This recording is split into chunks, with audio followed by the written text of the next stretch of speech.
Welcome back to the Changing Earth podcast with author Sarah F. Hathaway and co-host Chen Gibson. Blending survival, fiction, and fact to bring you entertaining education that will help you dream, survive, and thrive. And now, here's your host, Sarah F. Hathaway and Chen Gibson. Hello, and welcome back to the Changing Earth podcast. This is episode number 468.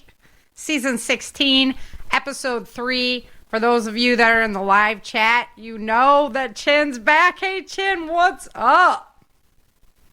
Hey, I'm revising my ARC plans. I was looking up Noah's notes, and because who would have thunk that it was going to flood in western North Carolina? All right. And I'm thinking, I'm leaving the coastal town of Charleston for the mountain of North Carolina, and I'm good to go. Guess what? I'm finally on the show. Finally. That's back on the show. Yeah. Remember those tsunami blow-up houses we were looking at? Probably not the worst idea about now. Hung up on other trees that I just haven't, it's like, well, just don't walk under that, and we're good for now. Fair. It's crazy. And I'm blessed because I'm lucky. There's some towns wiped off the map up here. Right. It's crazy. Yeah, I was so happy to hear that everybody from our community did okay for the most part. That's just a blessing right there. And, Orchard Lake, my gosh, 2 trees down on the whole property. Insane. They were I went back about a week after camp because I left my camper there. Yeah. We had a tow vehicle there to help bring supplies for prepper camp, like set up stuff and a whole, So I had 2 trailers, a pickup truck. We just left behind, and it popped in the SUV and drove home. That thought crossed our mind for a second as well, leaving the trailer, and we're like, no, we just can't do it. I love Orchard Lake. They are the best. They super. They worked with me on, although I think they're swindling me out of doing a class on Meshtastic up there. So. There you go. Yep, you got to do a little payback. Got to pay the piper, right? But they were. So finally, 2 weeks after, I finally got the roads clear enough on my end, by my house, to actually go back and retrieve everything. So it was crazy. I'd never seen a devastation like that. And like I said, we were lucky because some people were just like, they don't even have land to build on because the land got washed away. Right. It's just crazy. Yeah. That's what... that's the incredible thing, so much like the map is different. So, it's North Carolina, I guess parts of Georgia, Tennessee. I mean, it's not just like one river that did it. It's like huge swaths of this whole region. Right. Yeah.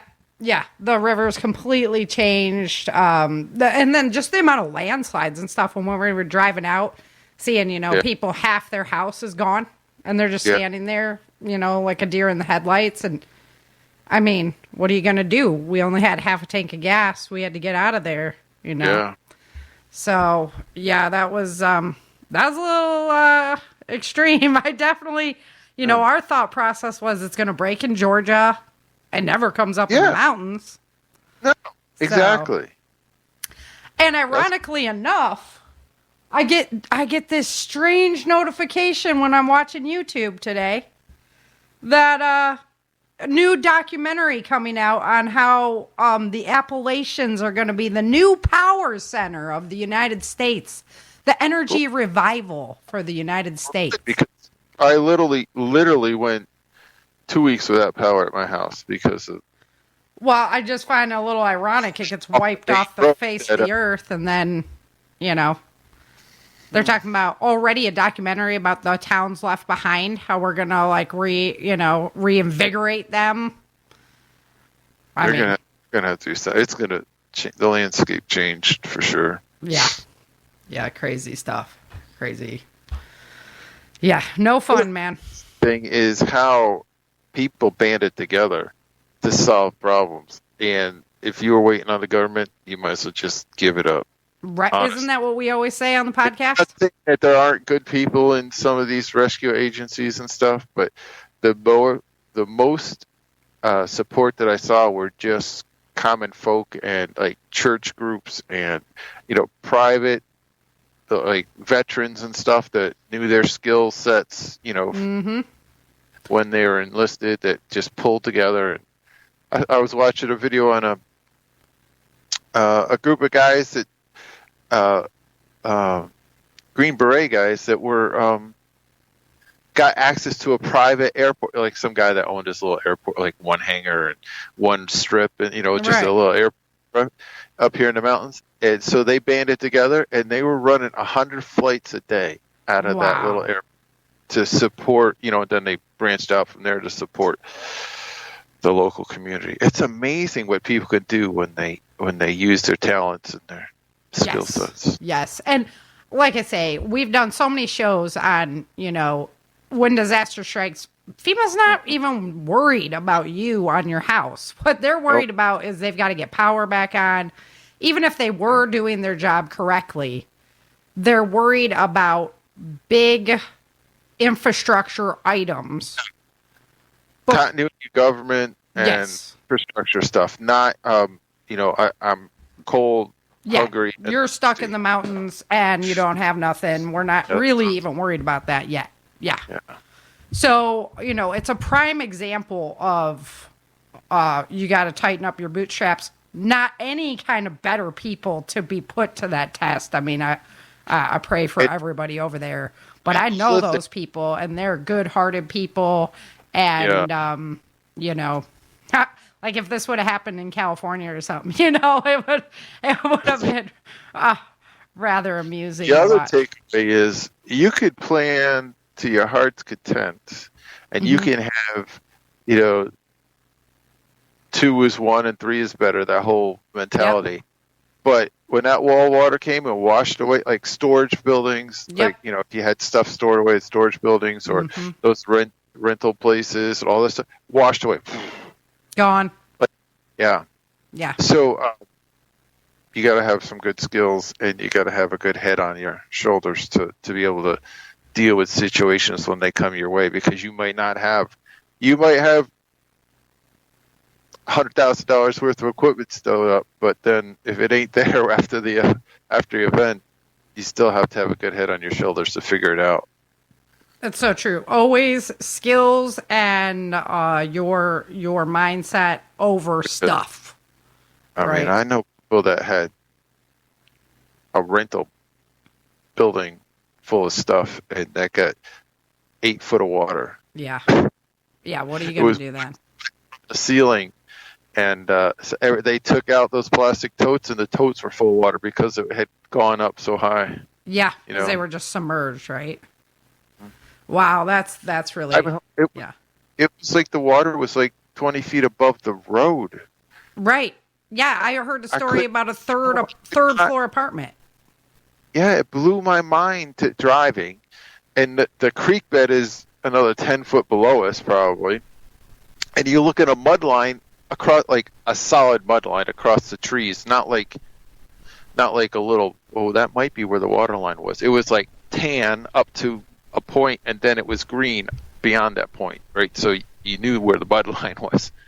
And the high water mark had been 20 feet above the road line. That is just insanity. Full size 550 trucks were flipped over. Yeah, we've seen piles of them coming out of there. And I was just like, oh my gosh, I was just praying for you guys and hoping that your guys' houses, and everything we're mountain. Literally, I'm on a mountain, Yeah. But hilltop, mountaintop. But some of the landslides just took them right down too. Yeah. Well, that was one good thing. Building our house, we had a lot of problems with. There's like granite and stuff underneath not too far underneath the dirt. Right. So I would have never been able to put a basement in. Yeah. There wasn't much topsoil to wash away. Now I could have had a problem getting to the house, but the house itself is built on rock. Good. Not sand, right? Isn't that how the saying goes? Yeah. Build it on the rock. Yeah. Mm-hmm. Yep. So. Yeah, our house in Cali was that way. So, well, that's a good thing because I saw a lot of dirt moving. It really freaked me out. So, that's just never a good thing. Well, we're happy to have you back. Happy that our prayers were answered. You guys are okay, and yeah. Although some good shows. That was a great show with Doug. Yeah. And well, holy smokes, he brought it. Yeah, he did. Like, we laid it out. I told him, like, I don't know what November's bringing, so I don't care how long the show is. We are going through the show, and we are going to just lay it out for everybody. Just listened to it while I was working, but it was a great show. Right. He's actually getting ready to, I know it just went to the editor today. He's putting out a new book that's going to be amazing. Hold on, I'll get the name for you. It's going to be The Program. And so you can just imagine it's going to be really, really good. I've seen a lot of sneak peeks already, and I'm pretty excited. It's probably one I'm going to actually pick up and read. So, yeah. So we got big projects going on everywhere. I'm working on some stuff that I'm not going to divulge yet, but I just finished putting together the audio for episode 12 of season 4. So that means the next block is ready to roll. We're going to do a Family Feud game and the binge show on November 3rd. So you'll have that night off too. We're going to do Team TJ versus Team Burgess. So Before election night. Yeah, right? Hey, you got to have fun. We're supposed to everybody needs to bring 6 to 10 people to the polls. So do what you need to do. Get out there, harass people. Yes. Not harass them, but Amen. Remind them that you need to get out there and vote. Vote early as your state allows you to. Get out there and vote. Yeah, you don't have a right to complain. I was going to use the B word, but you don't have a right to do that if you don't get out and vote. Like, if you're not voting, then don't even open your mouth. Yeah, as soon as your early voting is for your state, get out there and do it. Let's just do it. Get it done with. Yep. There was lines. I went. Friday was the second day for North Carolina. I went on Friday and I couldn't pull it off on Thursday. But there was lines on Thursday because a friend of mine worked the polls, and then when I was there was lines to the door.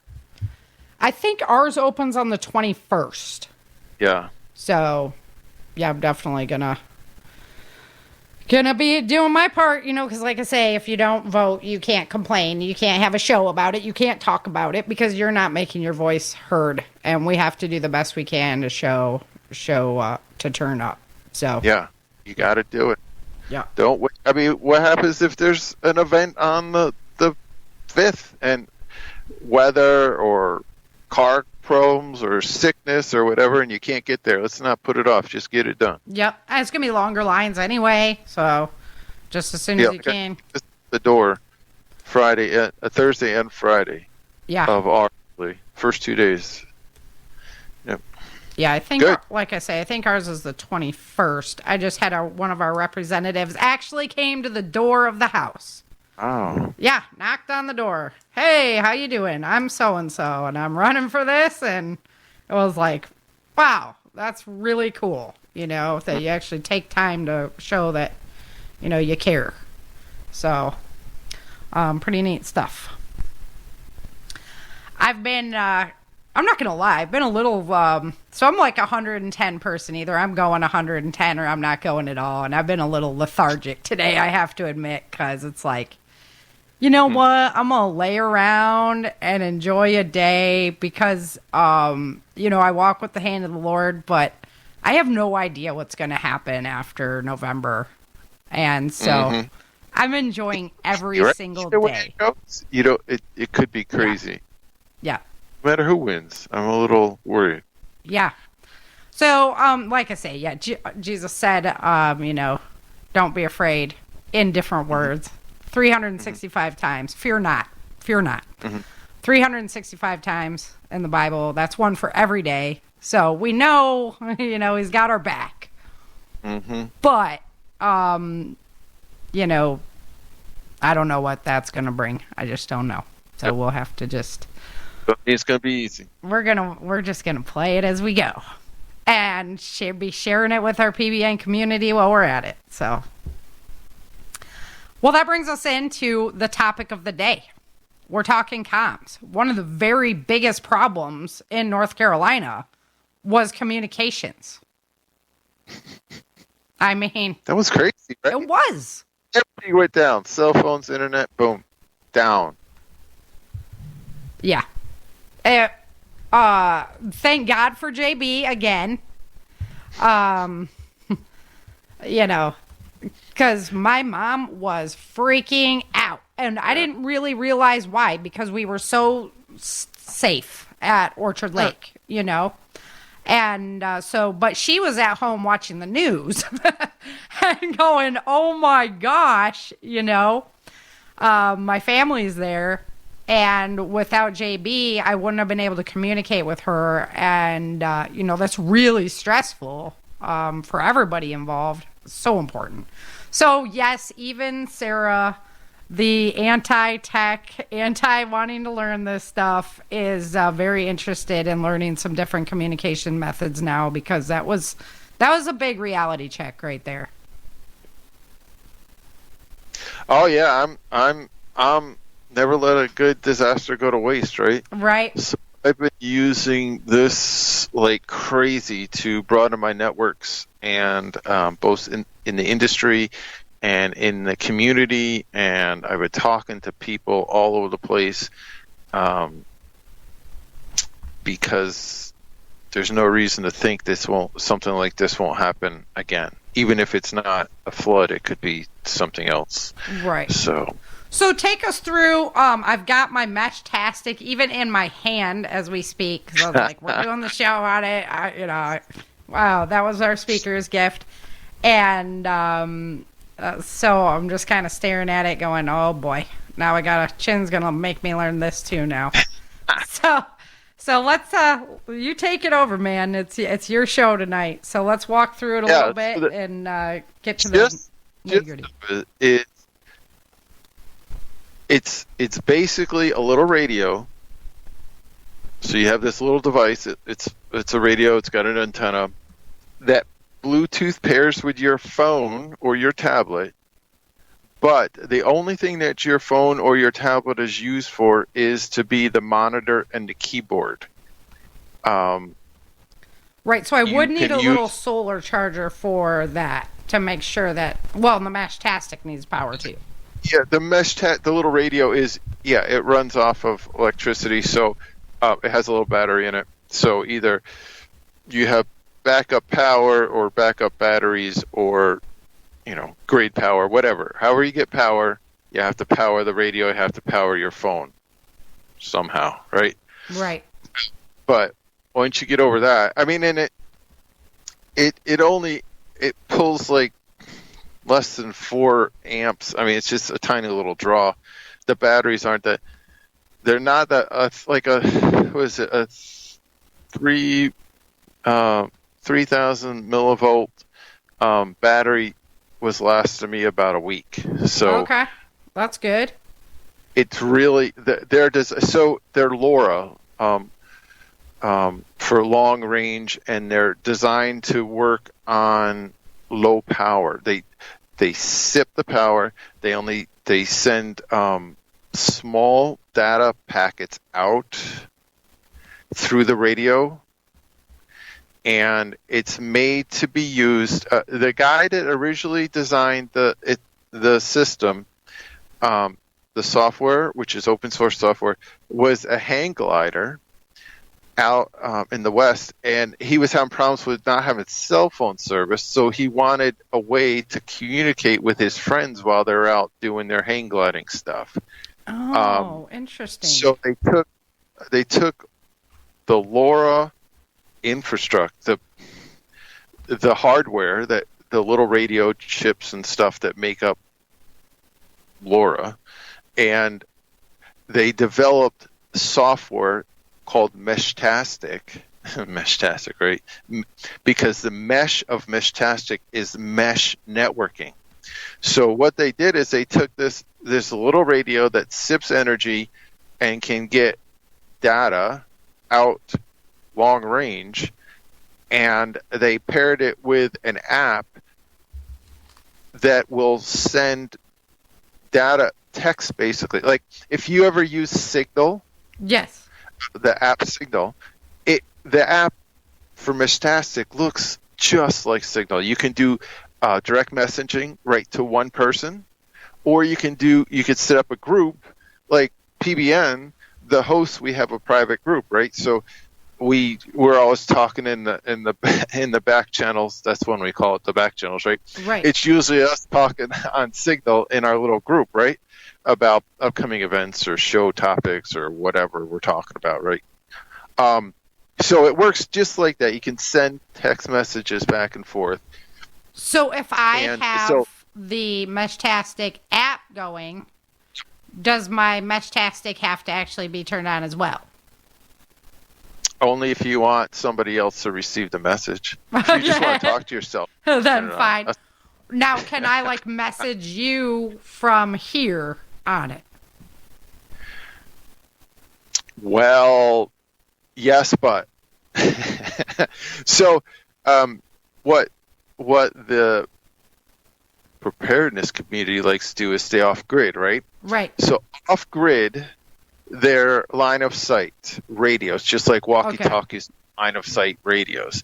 And I've personally got 1 to 5 miles standard communication from one Meshtastic node to the other Meshtastic node. They call radios nodes in Meshtastic. Okay. So, but the way that Meshtastic was developed is the mesh part of Meshtastic means that the software takes each radio and makes it a little mini repeater too.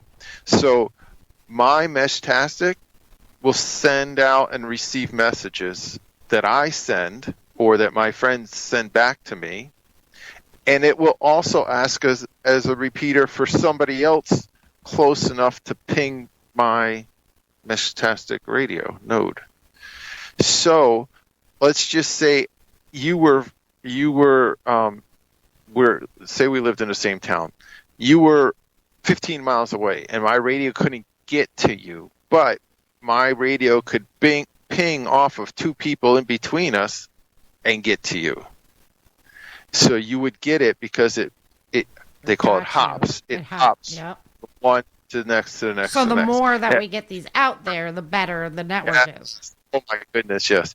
So the more a prepper is going to hear, well, it pings us to somebody else, so they're going to get the message. No, it's 256K encrypted. So that's like what corporate uses to encrypt messages and emails and stuff. So it's pretty well secure from going from one place to the next.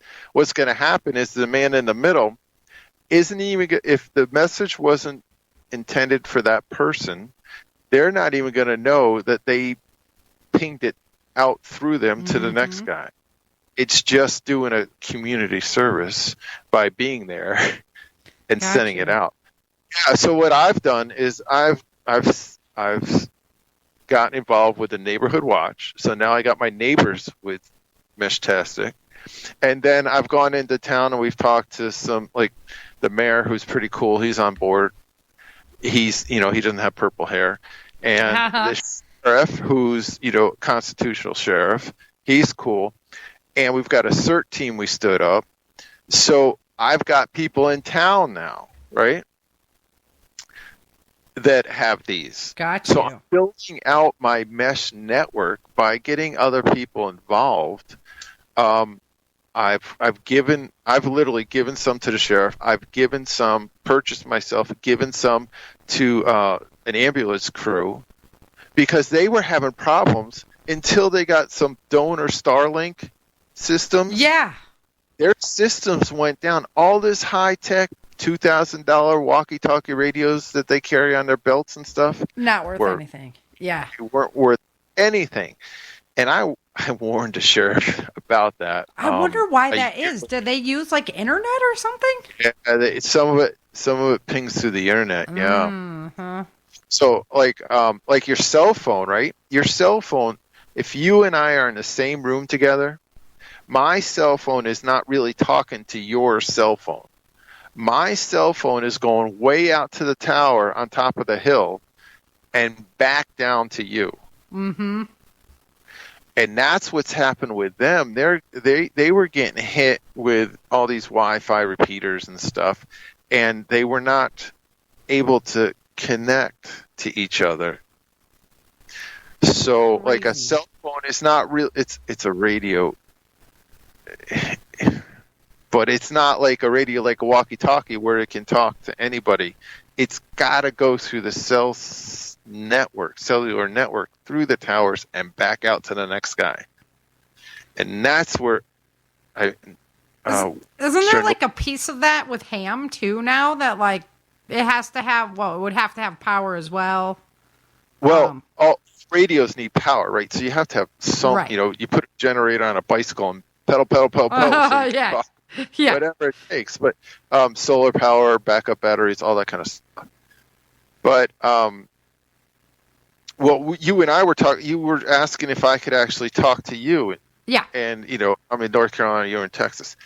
Meshtastic you can hook one of your radio nodes up to the internet, and if we were to do that, I could Bluetooth from my phone to my node. My node would go through the internet, and it would find your node in Texas and dump out to your phone. Got it. Okay. Still Without encrypted. cell service. Still encrypted, yeah. But it would require the internet. So if my internet went down, we would lose connection. So during sunny days, it's a great way to communicate. Right. But you can depend on it for a rainy day. Right. Yeah. Unless you have Skynet. Don't explore it. And if you have friends and family out of town, you guys can set these up. I know here in North Carolina, they're doing it across the whole state now. So I can look on my map. You know how we showed you the app has maps, so you can see locations if you want to turn your location on. The whole state is speckled with them now because they're lit up on the internet, right? So the guys are hooking up their nodes to the internet, which is cool, and it's useful if I could go through those nodes and bounce back out. So like if I was in town or on a road trip next town over, I could still communicate with my wife. But if we had an issue with the internet, again, I'd be right. You'd be relying upon them hopping off of each other instead of the internet. Yeah. So until we get enough people, it's still kind of infancy for America. Now, Europe really has a large buy-in on this. Actually, they had it so well, it was too much of a good thing, and they were having to figure out how to deal with too much traffic. Yeah. So, because you could set how many hops your message will go. So I can set like if I'm in town and I know all my people are in town, I could just set it to 3 hops, right? That's kind of the standard, and that's good. But it can go up to, I think, 7 or 8 hops. And if everybody set it to 7 or 8 hops, that just bing, bing, bing, bing, bing. It's just like it's like a popcorn, like the old popcorn machines, and it's just popped corn flying all over the place. And it's too much congestion in the area. So you want to do the lowest number of hops and still be successful, to be considerate to the community at large, so you're not too much congestion of the airway, the traffic. Got you. On the mesh network. Yeah. So, I mean, that's a little geeky, but that's kind of some behind the scenes. But it's very, so you'll have and it's most of these units are probably smaller than a deck of cards, right? Like the one that you have, it's yeah, it's tiny. I got small hands, and it fits in the palm of my hand easily. Size like a Zippo lighter. Yeah, like a Zippo. Fast lighters, right? Yep. So it's probably about that size, maybe a pinch bigger, but that's about the size like the one that you have is. And I mean, there's different companies that make them. Some make them in a bigger case because they have bigger batteries. So make them in smaller cases, smaller batteries. So it's all kind of how, if you're just running it every day or plugging it in every day, that's one thing. If you're going on a week hike up the Appalachian Trail, then you want something with a bigger battery, right? Fair. Into the, like mine that ran 7-8 days on the battery that was inside the case. I mean, that's the kind of thing that you're going to want for like going out hiking or a weekend camping trip or something. So you don't even have to worry about recharging it for the trip. Mm-hmm. Ryan had that really cool solar charger that was just for devices. I've been thinking about getting one of those. Yeah.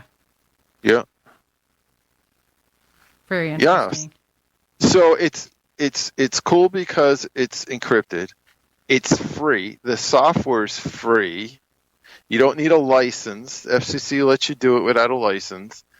And you can turn on the locators, right? To know like where your team's at, right? So let's just say that y'all are going on vacation to New Orleans, okay? Right? Yeah. So it's a crazy town. People could get lost or stuff could happen or somebody could get drunk and fall in a gutter or something, whatever. Too many beads around your neck because you whatever. Yeah.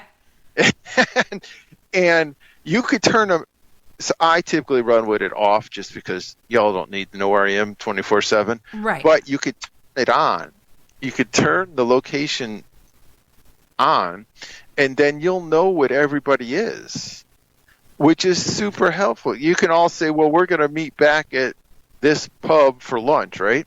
Right. And at this time. And if somebody doesn't show up, well, you could check, ping them a message. If they don't ping back, you can, figure out where they are. So it's super helpful. It's great for being out hiking. Boating. If you lost one of your groups, one of your members. And I was thinking, like, tactically, in a grid down situation, how cool is that to be able to know exactly where people are, like exactly where your team's at? Yeah, and you can send messages back and forth. Mm-hmm. Cool add-ons. ATAK, A-T-A-K, which is really been used by the military for like a mapping and data sharing software that they use for communications. It does like mapping and sharing of data, pictures, files, and texting. Gotcha. But there's a civilian version of it, and it's been recently adapted to run with Meshtastic, so you can get this super cool. You can put like waypoints on it, and you ever use like one of those Garmin navigators where you can drop waypoints and they're different symbols for like here's where I saw the buck last week, or this is where a good hunting spot is, or this is where a good water spot. This is where I saw a blood trail, or that kind. So you can set up different symbols and drop symbols and share them on a map, on a shared map. I think with some units you can share pictures. Meshtastic isn't that big of a packet that I don't think you can share pictures, but you can share the maps with the symbols, so that's cool. And you do texting through the app. So there's a map on the actual app of the Meshtastic? The app itself is basically built around a mapping service. Interesting. Like in the military, they would use it for tactical reasons to troops check their assets and to track the assets of the enemy. So you'd have your symbols for the good guys and the bad guys, and you could track movement and everything else. And you could, the bigger version, you could send pictures, like they could take a picture and send it. Right. So. Yeah. Well, we, work with maps and quite a few grids so that we know what the grid is and nobody else does. And so that'd be interesting to see if I could integrate it into that system. You would set up your group, and only the people that you would invite to the group or share with the group would see what's on that information. On that. Oh, that is a really cool idea, and that's all encrypted. Yeah, so do a search for ATAK, A-T-A-K, ATAK. Yeah. And it's an add-on. Yep. Okay. It's an add-on. And recently, this summer, I think they put it as an add-on officially through Meshtastic. So you didn't have to do any fancy magical potions to get it to work with it. It's part of the. Yeah, it just When I streams first got smooth in. Meshtastic, like a year ago, I heard about it and I tried to get load it, and it was all kinds of side loading stuff, and I never got it running. But now they have it where it's part. I mean, I've been busy with other stuff, but I need to get back at it because it's an add-on through Meshtastic now. That's super cool. Yeah. So that's going to be the next step. But it's just like anything else. So any other radio, you can upgrade your pieces parts. You can upgrade your antennas. You can do external antennas for outside the house. So if you want to build your own repeater, you can have a system in the house but have the antenna outside, kind of like you would do with ham radio. Okay. You could do a little weather-resistant case with a little solar panel attached and the Meshtastic radio inside, and then put that anywhere and everywhere, right? Buildings, up a tree. I saw your slide on a kite. Yeah, no, it drone. Like, so if you need it for Let's kill it. That's a good idea. Say, like, if you're doing like community, bad things have happened, and you want to do community comms, you could say, at 9 o'clock in the morning, 9 o'clock at night, we're going to have a check-in. So somebody could go out into a field away from their house, pop a drone up in the air. It'll give huge coverage for the area because it's line of sight, so the higher the better, and the less obstacles in a way. That's why the higher the better. So you pop a drone up there, or a kite up there, or a weather balloon up there, tethered, on a string. Get some high test fishing line and just reel it out, then reel it back in. Or if you get nervous that you think somebody spies, you just cut the line and let it go. Whatever, it's gone. Yeah. So you don't want to bring it back in. Mm-hmm. Give your location. Mm-hmm. So that's the one thing that I have problem with drones is you got to launch them and they got to land. Yeah. And somebody's going to be there to get them. So even when they are like, they have drones that like go on their own missions. Basically, it'll leave its own housing, go out and come back, but it comes back to its housing, which you have to supply power to. So there's going to be something built by it. Yeah.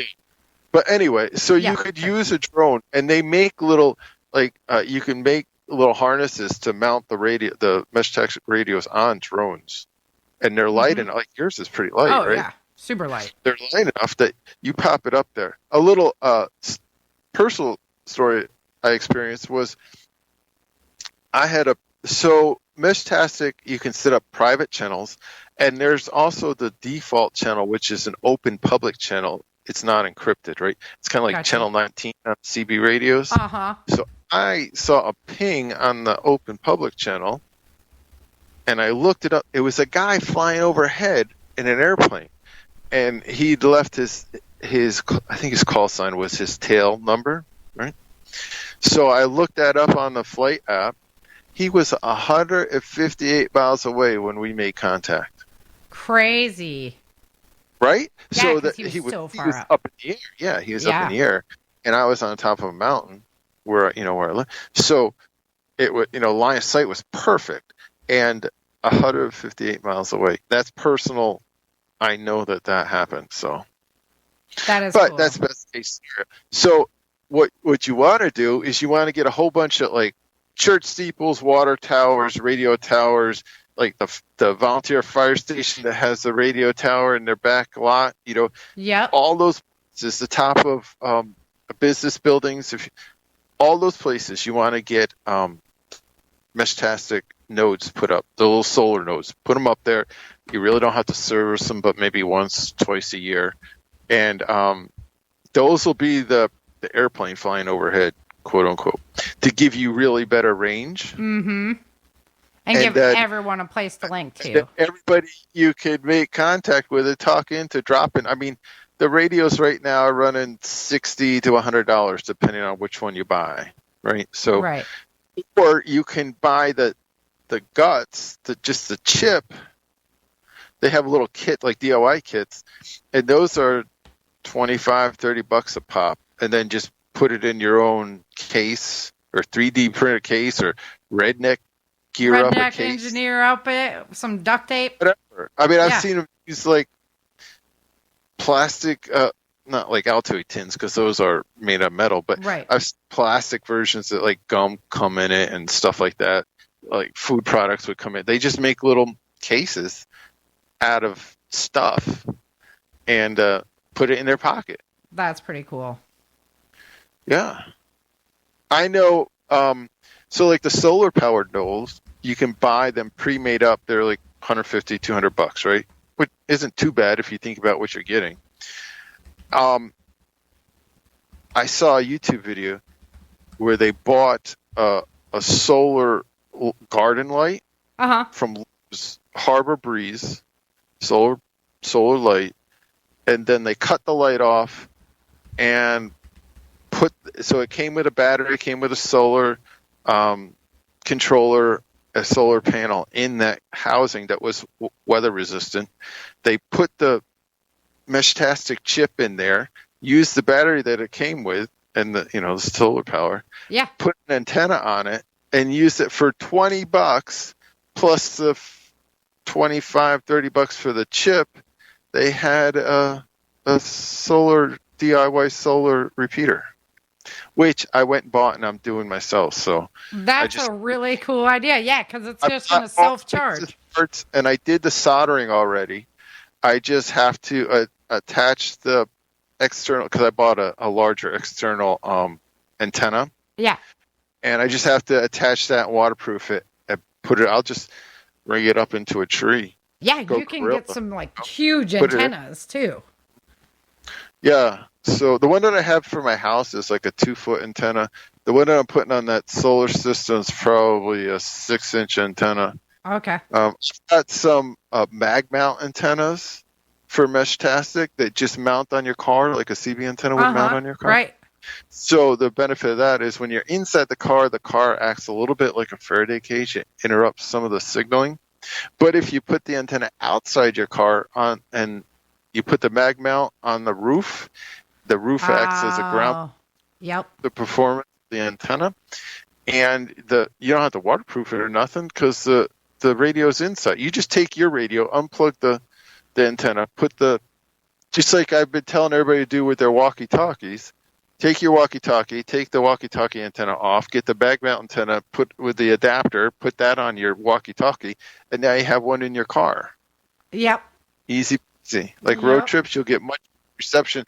If you guys get separated a little bit, you'll be able to talk to each other, which you might not be able to do if you get 5-10 miles away. Your walkie-talkies might not work car to car. They don't. But that's why we didn't even bring them this year. Yeah, but boy, we wish we had now. So I when I was riding over to camp, I had my RV, and then my buddy had my pickup truck with the utility trailer, and I had my car had a regular GMRS radio, like mobile radio, and then in my pickup truck I had a walkie-talkie with the antenna on the roof, and we talked the whole time. Huh? Yeah, because of that roof mount. Yeah. For sure. Yep. So, and you do the same thing with Meshtastic. You put one on the outside. And then if you're like at a parking lot, the one on your car is acting like a little mini repeater. So the ones that you're walking around. Yep. That makes sense. Your car with the bigger antenna to get out a little further. Yeah, and you can probably charge that off of, like your car. You can battery. Plug it right in. Yeah.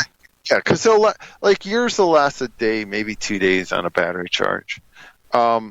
So if you just plug it in every night, you're fine. You could also put a little solar node on the dashboard of your car. I know that windshields impede some of that solar charging function, but I would think you're fine. Yeah. Yeah, it depends on the state. Like California would just toast it. It gets too hot. Yeah. Mm-hmm. So depends on the state that you're in. Yeah. But So put it still, on you Apple. can plug it into they have USB ports in new cars. Yeah. You know. Most cars do, or they have a little cigarette lighter Yep. or Plug whatever it they in call the cigarette lighter. Yep. it. But in my day, there were a cigarette lighter. Yeah, fair. A little adapter to plug the USB port into. So Right. Yeah, and that's easy peasy. No, that's a good So- idea as well. the cost of entry is very, very reasonable. It's cheaper than radios. And to do it like a repeater system, like a ham repeater, you're going to spend a couple $1,000 easy to do a repeater, and you have to Right. get a license. GMRS, you can do your own repeater without special permission from FCC, but you're going to spend at least $500 probably on getting a couple radios or buying a pre-done lunchbox. You're probably $500 to get one of those up and running. Yeah, and that the sounds mesh like it's actually tactic- cheaper to do it if you just buy the have guns. $500 to spend on a whole, you're getting whatever 75 nodes, something like that. Right? Yeah. So, Well, that you're- and they're starting to get rid of a lot of, like, in California when I was leaving years ago, they were starting to get rid of the ham radio repeaters then. Which that's I thought, insane. Yeah, which I thought was just So, crazy talk. I was telling my like the sheriff and the CERT team and everything. It's layered communications. It's not just one thing. It's Fair. not just okay. Everybody should roll with a cell phone. Everybody should roll with GMRS. We should have a handful of ham guys in the club or in the group. Yep, in the crew. And roll with Meshtastic. They all have their strengths and weaknesses. Yep. And they all build upon each other. You can't just depend on one thing. Oh, no. I loved GMRS and I use that almost on a daily basis, but I can't depend on it because it might not get out far enough. Yeah. So ham would be better for distance, but it's kind of a nerdy thing. There's a little more science involved in it. So, yeah. Yeah, I still got to... No. Meshtastic is like super simple. There's tons of YouTube videos out on it. I know you've got the class right on your website now. Yep. Yeah, I shared the link to the files. I did a little video for it on the website, and then they can download the PDF there too. Yep. It's under the learning link, and it literally says Meshtastic.com on it. That's what I presented that class. I'm not saying it's the end all be all, but it's a good like 101 entry level to start understanding before you buy a bunch of stuff, what it is, kind of how it works. YouTube, everything I've learned has been off of YouTube. I don't have anybody locally that was showing me the ropes. Right. I was the one in my community that did all the research and reading, documents and watching videos and buying some of the equipment and making it work. So heck, if I can do it, y'all can do it. Oh, yeah. Okay, the trick will be if I can do it, then y'all can do it. And then the other thing you saw, I just shared with you today, like a suggested shopping list. Right. I kind of whittled it down to a couple items here, a couple items here, a couple items here. Pick one out of these three nodes, depending on what your needs are. Do you like a little one to fit in your pocket? Do you like a little more robust one in case you drop the case? Do you like one that has a longer battery? So it's not a long list. I whittled it down to like a short list. Here's some stuff that I own that I know that works. Yeah, because Ro was actually curious about that. Like, where do I buy them? Excuse me, I got a frog in my throat. Yeah, it's the one that I use. I sent that suggested shopping list out to my CERT group. Now I pulled some of the location data out of it, and I just sent you one today that you're welcome to share with everybody. Yeah. Yeah. So.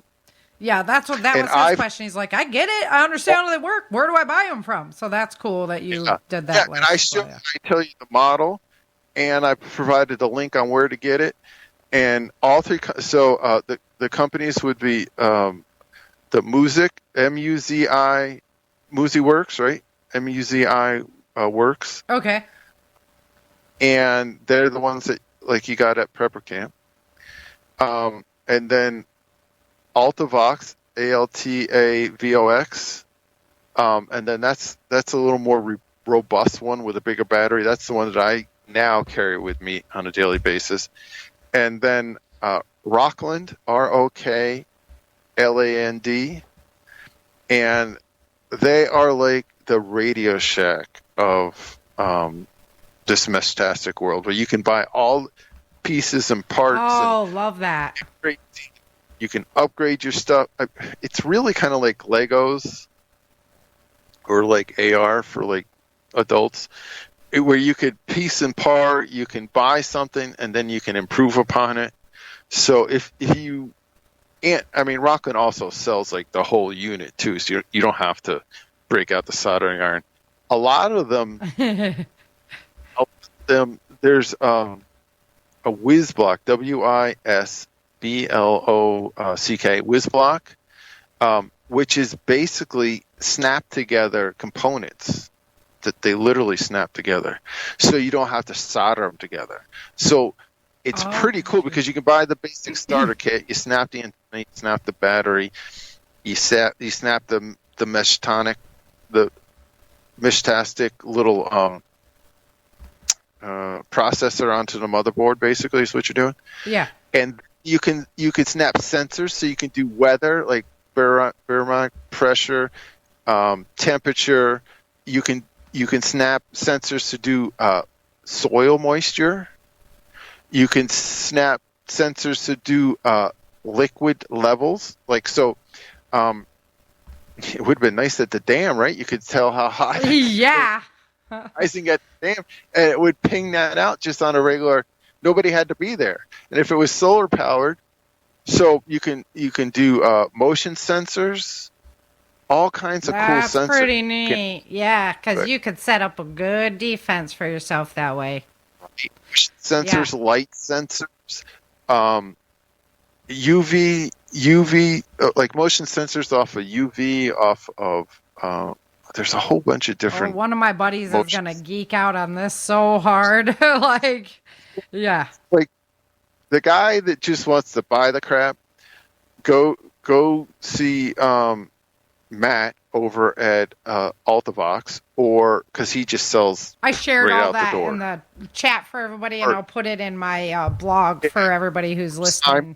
Simon over at the Moosey Works. Or if you want to go like total geek and just build out the system and do cool stuff, then Rockland is your man. But all three of those companies really took care. I reached out to them when I got back from camp and said, I heard, my sheriff was having comms issues and I really want to help my community. And they were donating stuff to me. They were giving me like stupid discounts. That's awesome. And so I like a head start. So I want to say all three of those companies are excellent companies to work with because they care about their customers. Mm-hmm. They're not just. I know, like Simon, the Moosey Works was like reaching. How did it go? How did the CERT meeting go? And the same thing with That's with cool. Matt. Box. He's like, how was the meeting? Did that? Is there any like input you want to give me to? We can improve, or they're really open to suggest.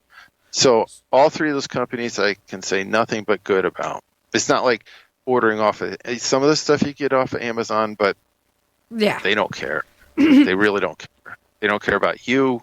No, they just they're just putting it in and shipping it off. Mm-hmm. These guys are awesome. I mean, they really helped a community in need, and I want to get them as much business. I'm not getting any kickbacks. I don't get any.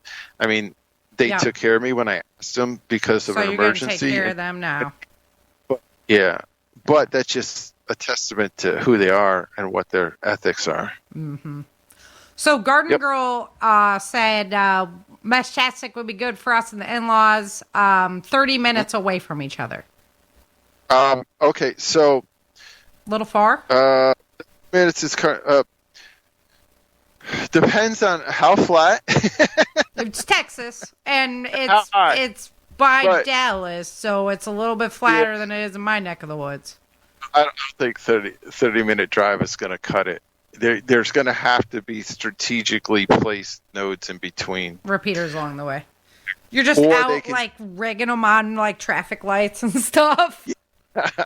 But so look up Austin Mesh, because Austin, Texas, has set up a mesh for the city of Austin. Oh, got you. Okay. Privately, this guy just took it upon himself because he wanted a way to communicate with people and not have to text through the cellular backbone and people. Well, we looking over get your hit with some big storms here. I'm not surprised. I mean, stuff goes down in Texas. Yeah. You know. Yeah. So basically, the city of Austin's pretty well covered, and the Gotcha. more that Austin's a little south of where Dallas is, but still. yeah, So. well, I'm just showing you that as a study and what could be done, Yeah. and the more communities that get involved. So what I would start with is your property, your homestead, your family, and then step it out to a neighborhood watch, and then step it out to try to get countywide. Other neighborhood. So I was at the CERT meeting, and the guy said, I want to have you to do a talk to my neighborhood watch. So I'll be doing that. Gotcha. So just start increasing the circles around you further and further out. You're in. See, I figured like Rick had us all on locators with these. If they want to do, it's called MQTT, I think, is the connection that you have to make through the internet. So they could use the internet and do this across the internet, and it would be secure. It'd be like using Signal. Right. And then so as you get closer to each other, then you wouldn't have to bounce internet anymore. So like when they're all together, then they could use it, and then when they're far apart, they would bounce through the internet. Mm-hmm. So like on family outings, they could use it. When they're together at home, they could use it, and then if they run it through the internet, they could use it from. And it could be either or, right? Like once it's hooked to the internet, it doesn't rely upon the internet. It could, have it run both. Right. It could one node be cooked to the internet. One node. So your family chat group would connect locally and through the internet. It just depends on the recipient, where they are, how they're going to receive it. That's pretty darn cool. Yeah, it doesn't have to be, I got to do the internet channel. Flip over to the local channel. No, you don't. You would just have it all. Okay, the other comment that's pretty cool here on the chat is Meshtastic is gold and not a huge investment. In Portugal, we created a full self-sufficient network to connect to our group from south to north. Yeah. That's what I'm saying. Right, because they get hammered by storms as well. Yeah. Buy enough nodes for your family to use on your block. Yeah.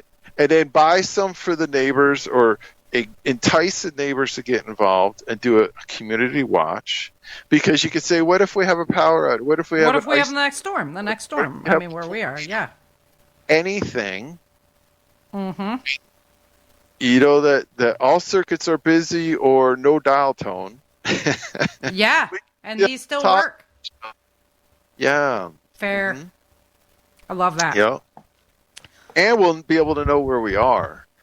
Like if you say, I'm going to go do the rounds through the neighborhood to make sure everybody's okay, and you don't come back in 2 hours, we could say, you're at this house, or why is she in the middle of the woods? Yeah. Did she have to take a pee break, or did something happen? I don't like to have like my son's phone on locate. I just think it's, come on. I grew up in the last rogue generation, But there's times when it's like, okay, well, you're going to your friend's house that's down the road, that's a time when it's like, okay, well, I'd really like to know when you got there and when you're coming back and stuff. If your phone's on locate, who knows? Yeah, who knows? Does they where you are? Yes. Does Amen.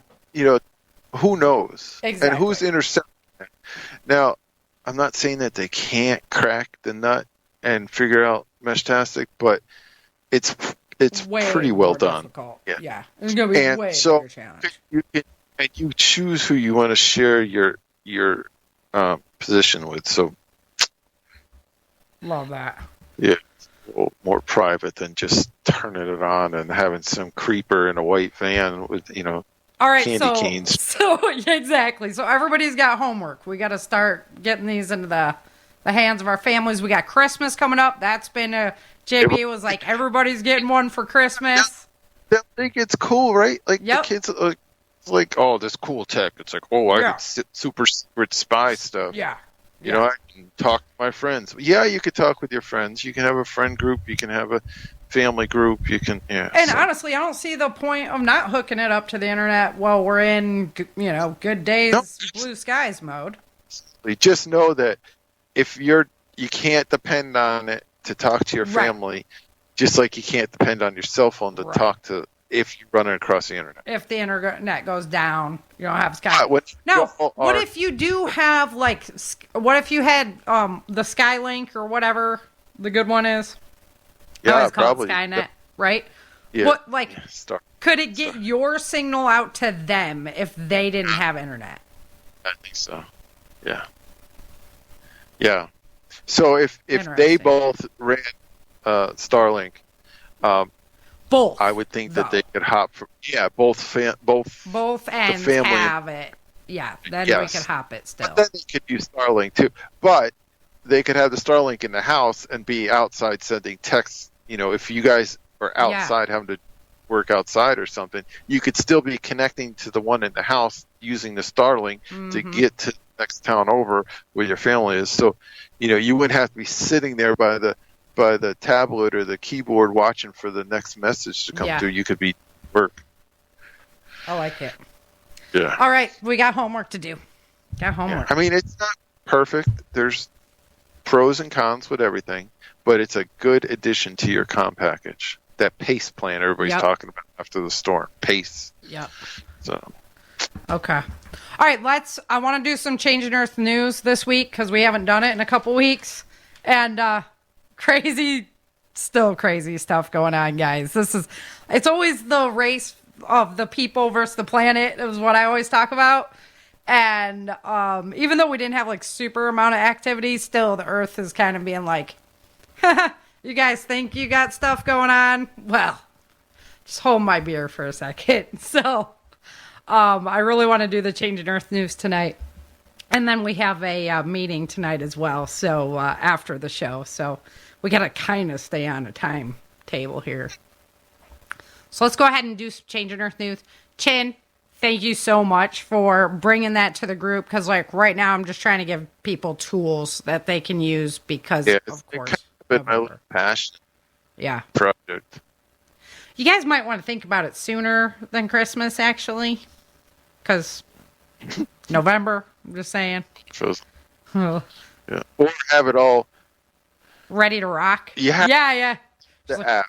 You have to have the app downloaded on your phones. Mm-hmm. Yeah. So, or old phones. It doesn't have to be the one that you carry. You can have some old ones.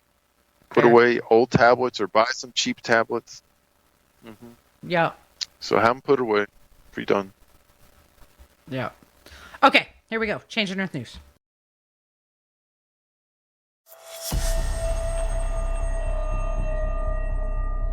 Dream.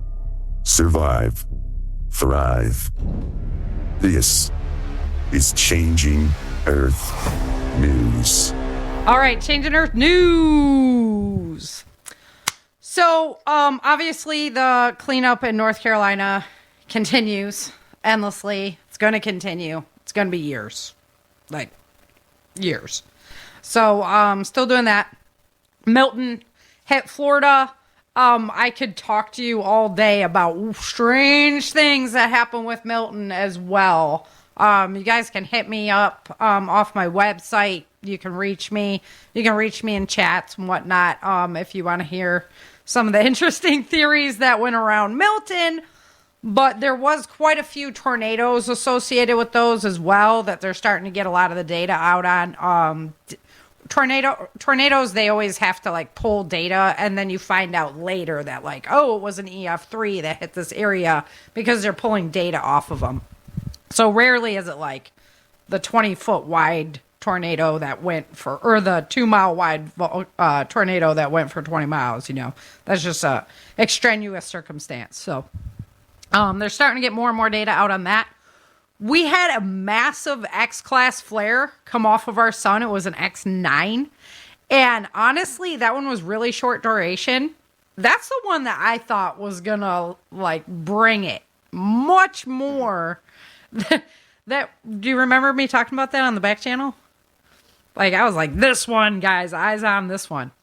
And it didn't really affect us. And then we had this smaller X class, but it was a long duration flare, and that's the one that sent aurora all the way down to Cuba.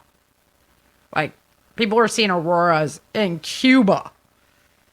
So it's a major sign of the Earth's shielding being very too weak, guys. This should not happen. So we're definitely seeing some of the changes on our planet associated with this. So I would say that just from what I've observed watching this stuff happen, obviously I'm not trained at all. I'm just an observer. The long duration events seem to be more impactful even than size. So it's really about how long that burst lasts. It's going to depend on how it hits the planet. Okay, let's jump into it. So October 13th, 2024, there was 410 earthquakes that were 2.0 or bigger, biggest of which was a 5.5 southeast of Easter Island. Mount Adams in Washington state continuing to shake. And guys, if you are on the West Coast, I am going to put a warning out about the volcanic activity. I am concerned. I know that they're on watch in Alaska right now, that they are showing minor unrest on a lot of those. And the Ring of Fire is absolutely lighting up. Kamchatka in Russia, they're erupting. I mean, Indonesia is going like crazy. Middle America, really, the United States of America is the only place on the Ring of Fire that's not erupting volcanically right now. So I am gonna say you guys need to keep an eye on those volcanoes. And then once one goes, it can get the other ones going. They're thinking now that a lot of the magma is just huge chambers. They're actually all tied together, which seems very, very plausible to me with the earth changes that we've been experiencing and the effect that the solar is having on our planet. That's bound to disrupt our internal workings of our metals and stuff like that. So Mount Adams has been showing a lot of activity, and definitely, if I was on the West Coast, would keep my eye on those volcanoes. The Sahara Desert is turning green, guys. This should show you our poles are changing. The Earth is changing. It's the Changing Earth News, right? It is happening right before our eyes. They literally received a year's worth of rain in 2 days. So the desert is flooding. And it's turning green, satellite wise, it's turning green again. We know it was in the past in Earth's history. It's an amazing time to be alive. There's so much that we don't know that we're going to experience. So it's going to be a wild ride. Hold on tight. The solar also affects people's brains. So usually there's times of societal unrest during big solar activities. So there you go. October 14th, 2024, there was 330 earthquakes that were 2.0 or bigger, biggest of which was a 5.2 in the South Pacific Ocean near New Zealand. Singapore had a heavy rain event flooding there. In Sri Lanka, they also had major flooding event in their capital of Colombo. The roads were just flooding over there. Severe drought in Zambia causing electrical blackouts because there's no hydroelectric power. That's how low their water levels are right now. So we're definitely, I've been talking about this for months, seeing the extremes of the low pressures with the high pressures. You're either getting slammed with rain or you're not getting any. We haven't been getting very much down here in Texas at all. On the 15th of October, there was 357 earthquakes that were 2.0 or bigger, biggest of which was a 5.3 in the Solomon Sea near Papua New Guinea. 8 earthquakes in South Carolina over the weekend. So you got to wonder how much the water affects the earth, and that's pretty much what it's doing. South Carolina tends to move around a little bit more. I'm not really sure why, but they had 8 earthquakes over the weekend. October 16th, 2024, there was 409 earthquakes that were 2.0 or bigger, biggest of which was a 6.1 earthquake in Turkey by Malatya. I'm sure I slaughtered that. I'm sorry for anyone over in Turkey. Luckily, that was a little bit more of a rural area than the last major earthquake that happened in Turkey. Praise the Lord. So not as much damage, not as much loss of life from that event. Still a big earthquake to happen there. Numbers coming in is that there's at least still 92 people missing in the North Carolina area after Hurricane Helene. So the search goes on there. In your neck of the woods, Chin, I'm so glad you guys are okay. Just crazy. In Ellen's neck of the wood, Victoria, Australia, they had a major hailstorm, 6 centimeters in size, hail coming down. So we got to keep our eyes on the hail situation as well as we come into wintertime. They're supposed to be in their like springtime going into summer. So there's something very strange going on with that as well. They had major freezes. It's been a very slow kickoff to their summer, we'll put it that way. And kind of a slow integration into our winter, but we're still in October. It's fall, you know. But they're supposed to be going into spring, summertime. So it's been a very, very slow process there. October 17th, 2024, there was 400 earthquakes that were 2.0 or bigger, biggest of which was in the South Pacific Ocean near New Zealand. In Bangalore, India, they had major flooding event. They've been getting hit after hit over there as well. Sicily, Italy, I found this very interesting. The locals were without running water due to a massive drought. Keep that one in mind as we move on.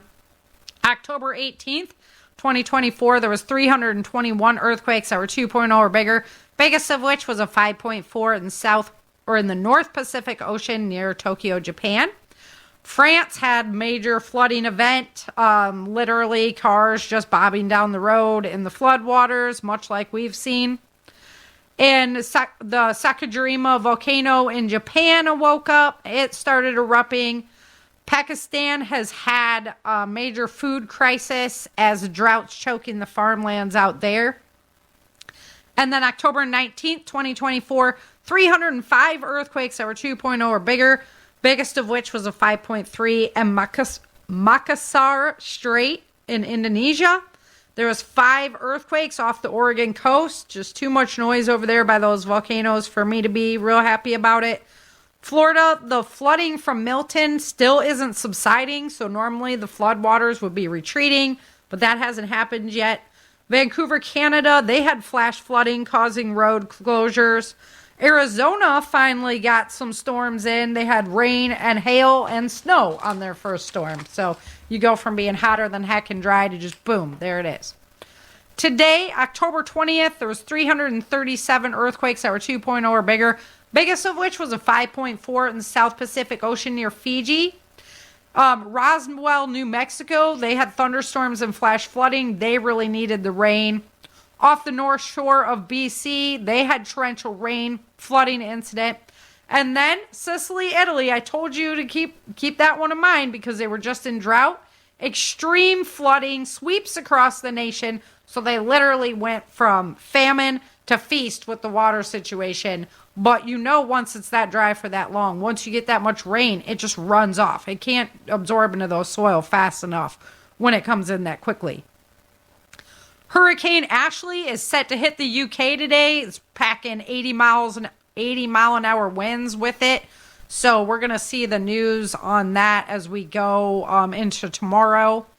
Tropical Storm Nadine had its eyes set on Belize. We have one more down in the Gulf that's kind of forming. They think that one's going to turn out into the Pacific. Kenya, Kilifi County, there was intervention to supply water to them. They're having drought scenarios over there. West Coast volcanic activity. So, Mount Adams. Mount St. Helens, all making noise. And now they're measuring major magma intrusions into the Three Sisters volcanoes in Oregon. So that's why I am kind of, yellow alerting up on, I wouldn't even put me possibly going into that orange level, right? We're at like yellow orange, where I would be very concerned. I would have my eyes on it if I was living over there still. Medicine Lake in Northern California is actually a giant shield volcano. They've had their eyes on that situation as well. And then also down below Mammoth is the Long Valley Caldera, another super volcano that's a lot less well known than Yellowstone, a lot more likely that it would have a bigger eruption than Yellowstone. So I definitely am keeping my eyes on all of that. And the reason I'm keeping my eyes on all of that is because we currently have 35 volcanoes erupting on our planet. Used to be crazy to see like 28, 29. We've been pushing up those numbers for, months now. We were at 36 3 weeks ago. So yes, we have come down one on the eruption level, but we added 2 more to the minor activity level. So literally 35 erupting, 35 showing minor activity. That is a lot of volcanic activity happening. I've never seen numbers like this, and I've been watching it for years. 24 volcanoes showing unrest. So currently we have 94 volcanoes on our planet showing some kind of activity. And, you want to talk about car pollution or what people could do. Just one, the Long Valley Caldera alone, or Campi Flegrei over in Italy that's showing mega activity, another super volcano. Just one of those volcanoes could put us in the dark for 40 years. I mean, what humans can do is nothing compared to what those volcanoes can do in a second. So, I am a little concerned about that. That's why I was like, the Earth is like, yeah, okay, you guys got some stuff going on. Well, you really need to pay attention to the natural world that you live in.